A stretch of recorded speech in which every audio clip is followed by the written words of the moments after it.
Atenção! Começa agora uma teleaula de Física do ensino médio. Você vai assistir a teleaula de número 4. Bons estudos!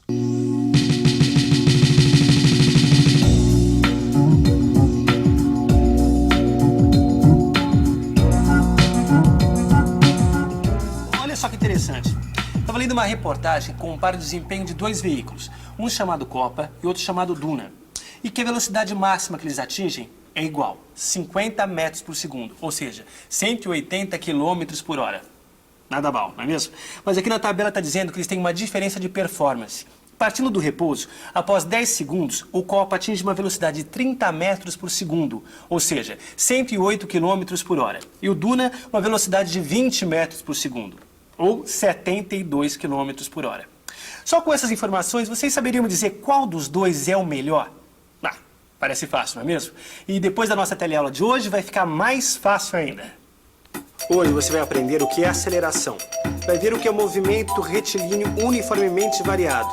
E vai ficar sabendo, para esse tipo de movimento, qual é a função horária da velocidade e a função horária da posição.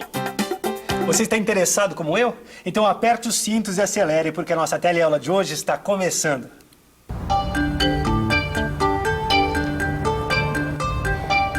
Essa comparação entre o Copa e Duna é perfeita para as coisas que a gente vai estudar hoje, Rosinha. Só que eu não entendi direito como foi feita essa comparação. A velocidade máxima eu entendi. Mas esse negócio de velocidade depois de 10 segundos é meio confuso. E você, entendeu? Então presta atenção porque isso precisa entender. É o seguinte, os dois veículos estão parados. Então quer dizer que a velocidade deles é igual a zero. Daí um juiz dá o sinal e dispara o cronômetro. Os dois estão numa pista reta. Então, os dois veículos arrancam. Depois de 10 segundos, os veículos atingem velocidades diferentes. Um atingiu 30 metros por segundo e o outro atingiu 20 metros por segundo. Agora eu entendi. Muito bem. Só que nessa história existem dois fatos muito importantes. Logo depois da largada, a velocidade dos veículos deixou de ser nula. Quer dizer, no movimento desses veículos, houve uma variação de velocidade. O segundo fato importante é que no mesmo intervalo de tempo, 10 segundos, os dois veículos atingiram velocidades diferentes. Peraí. Você está relacionando duas grandezas, a variação de velocidade e o tempo gasto nessa variação, é isso? Exatamente. A velocidade do Copa variou de 0 a 30 metros por segundo. E a velocidade do Duna variou de 0 a 20 metros por segundo. Isso nos mesmos 10 segundos. Tudo bem, a velocidade de cada veículo aos 10 segundos a gente sabe. Mas o que acontece com a velocidade a cada instante? Boa pergunta, Rosinha. O que acontece com a velocidade dos veículos a cada instante? Vamos pensar um pouco? Vamos pensar um pouco. Deixa eu ver. Para responder essa pergunta, é preciso ter uma tabela com os valores marcados nos velocímetros dos veículos em vários momentos do teste. Aí está a resposta. Tanto a velocidade do Copa como a do Duna vão aumentando conforme o tempo passa. E olha só, depois do instante zero, a velocidade do Copa é sempre maior. Quer dizer, o Copa arranca mais rápido. Você sabe como é que se chama essa grandeza que relaciona a variação de velocidade e tempo? Aceleração. Variação da velocidade com o tempo é aceleração. Muito bem! Parece que está na hora da gente conhecer uma nova grandeza física. Uma grandeza que relaciona a variação de velocidade e o tempo. É isso mesmo, está na hora da gente conhecer a aceleração. Aceleração é uma medida da variação da velocidade de um corpo num certo intervalo de tempo. A medida da variação da velocidade num intervalo de tempo. Não, tudo bem, o conceito eu entendi. Mas eu queria ver na matemática mesmo. Como é que a gente calcula a aceleração? Bom, para isso, Rosinha, nós precisamos usar essa tabela aqui, onde nós temos a velocidade a cada instante. Entendeu? Bom, nós vamos ver a variação da velocidade do Copa entre os instantes T1 igual a 2 segundos e T4 igual a 8 segundos. Bom, nós temos que V1 é igual a 6 metros por segundo e V4 é igual a 24 metros por segundo. Ou seja, nós temos que a variação de velocidade, ΔV, é igual a V4 menos V1. E nós temos que a variação de tempo, ou seja, ΔT, é igual a T4 menos T1. Entendeu? Agora, para calcular a aceleração, basta a gente dividir a variação da velocidade pelo intervalo de tempo que é necessário para que essa variação ocorra. Então, quer dizer, nós temos que a aceleração é igual a ΔV sobre ΔT. Então, a aceleração do Copa é igual a V4 menos V1 sobre T4 menos T1. Substituindo os valores, nós temos 24 menos 6 sobre 8 menos 2. Fazendo as contas, ó, 18 sobre 6, que dá 3. 3 o quê, Maristela? Excelente pergunta, Rosinha. Está na hora da gente falar sobre a unidade de aceleração. Bom, a grandeza física aceleração vem da combinação de duas outras grandezas, velocidade e tempo. Da mesma forma, a sua unidade vai ser uma combinação das unidades dessas duas grandezas. Metro por segundo dividido por segundo. Usando a matemática fica metro por segundo vezes segundo, ou metro por segundo ao quadrado, que costuma ser representado assim. Quer dizer então que a aceleração do Copa é 3 metros por segundo ao quadrado? Perfeito. A unidade de aceleração é sempre uma unidade de comprimento sobre uma unidade de tempo ao quadrado. Isso é fácil de entender. No caso do Copa, por exemplo, aceleração igual a 3 metros por segundo ao quadrado. Isso quer dizer que a cada segundo a sua velocidade aumenta em 3 metros por segundo. Já que a velocidade inicial é igual a zero, então depois de 1 segundo, a velocidade é 3 metros por segundo. Depois de 2 segundos, 6. E depois 9, 12 e assim por diante. Mas espera aí, não tem nenhum momento que a variação de velocidade é diferente, não? Nesse caso que a gente está vendo agora, não. Quaisquer que sejam os instantes para o cálculo da aceleração, o valor encontrado vai ser sempre o mesmo. Isso porque, nesse movimento que a gente está estudando agora, a aceleração é constante. A aceleração constante. Confere. Usando aquela tabela de velocidades e tempos, eu fiz o cálculo de aceleração para 4 intervalos de tempo diferentes, tanto para o Copa como para o Duna. E é verdade, a aceleração não varia.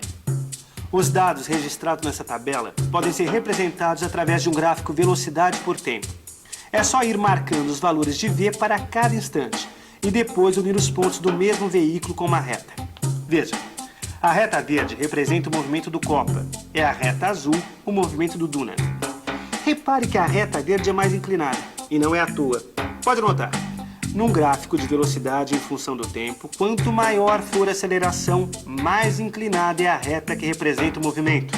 E mais, também é possível descobrir a aceleração pelo gráfico. É só escolher 2 instantes e fazer a divisão ΔV por ΔT. Fácil, fácil. Imagine então a seguinte situação, tudo acontecendo ao mesmo tempo. O sinal fica verde, eu disparo esse cronômetro aqui e um carro dispara na mesma aceleração do Duna, ou seja, 2 metros por segundo ao quadrado. Admitindo-se que a aceleração vai se manter constante, será que dá para a gente calcular qual vai ser a velocidade desse carro daqui a uns 15 segundos, por exemplo?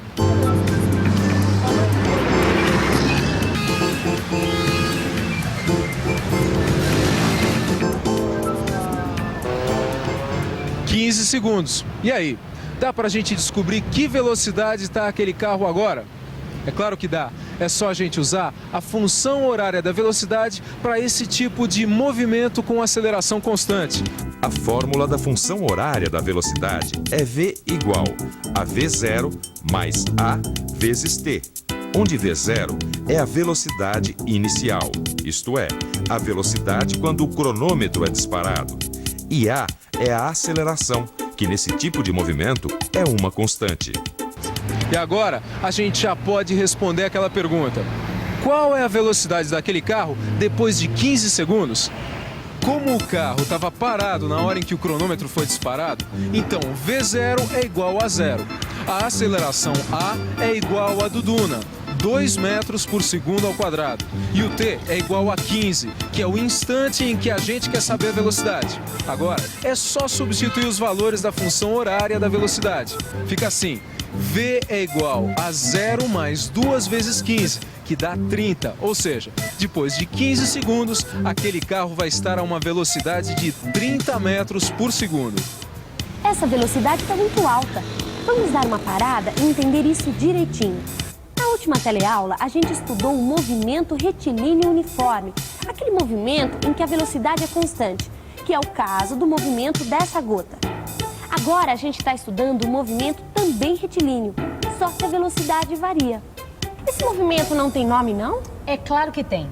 Como a aceleração é constante, a velocidade varia sempre da mesma forma. Por isso, esse movimento se chama movimento retilíneo uniformemente variado. Eu me lembro que no movimento retilíneo uniforme, a gente podia prever a posição da gota a cada instante. E no movimento retilíneo uniformemente variado, isso também pode ser feito? Pode, mas para isso a gente tem que conhecer a função horária da posição para esse tipo de movimento. Você quer saber? Então lá vai. X é igual a x0 mais v0 vezes t mais meio a vezes t ao quadrado. E não precisa se assustar que todo mundo aqui é conhecido.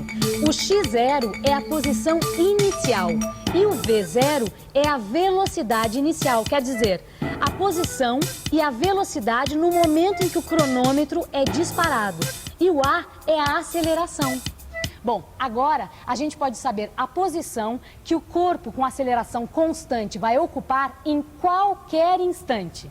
É verdade. Olha só, eu já calculei a posição que o copa vai estar depois de 10 segundos. Para facilitar, eu escolhi como origem do eixo das posições o ponto de largada. Então, x0 é igual a 0. Como o carro está parado, então v0 também é igual a 0.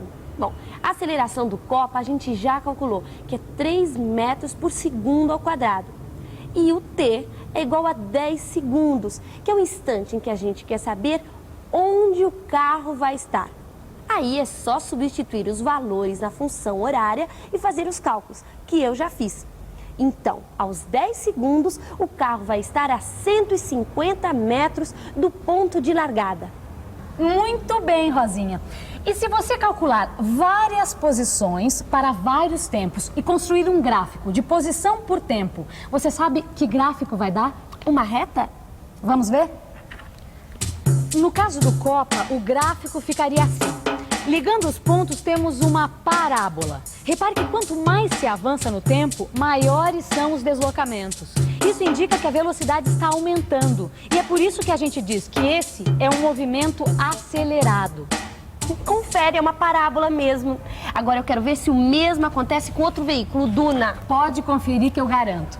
E que tal a gente conferir tudo que a gente aprendeu nessa teleaula?